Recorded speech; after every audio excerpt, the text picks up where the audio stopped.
My personal understanding of data sovereignty is the ability for Indigenous peoples to participate, steward, and control data that's created with or about ourselves. So again, the principles of OCAP, of ownership, control, access, and possession. The term sovereignty itself is in reference to the fact that First Nations people and Indigenous nations are sovereign in our governance, which extends to our data and our knowledge as well. Data sovereignty recognizes that we are the ultimate authority in our data, knowledge, and wisdom. And basically, it's been employed to redefine and reframe Indigenous people's relationships to research, and moving again the trajectory of being perceived as being mere participants or stakeholders, subjects of research, to being respected and recognized as meaningful rights holders, partners, and co-researchers.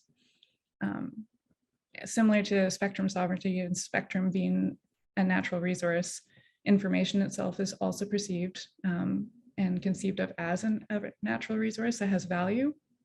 So for instance, in governance contexts, data can be used to inform policy and decision-making, to enhance understanding of a particular policy area, and it can also be used to leverage or direct funding for specific purposes.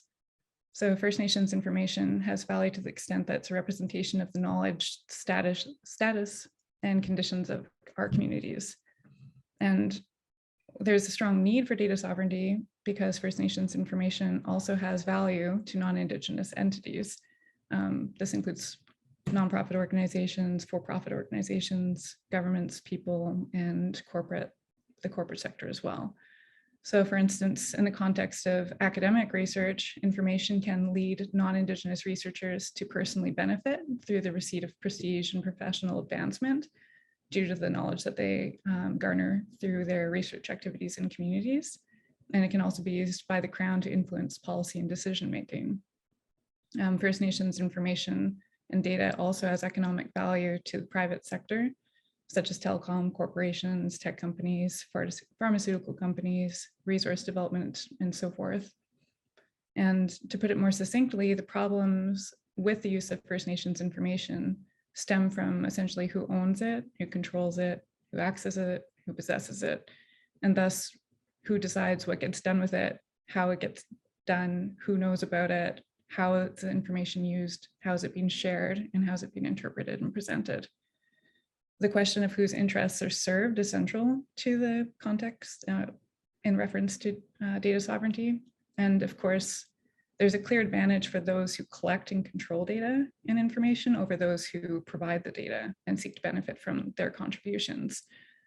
Data can be leveraged and decontextualized with extremely harmful consequences to those who've provided it. And so it's an effort to ensure that First Nations and Indigenous peoples are again recognized as rights holders and not stakeholders, so we can maintain and control our information and ensure that what's being presented in an authentic way and that it's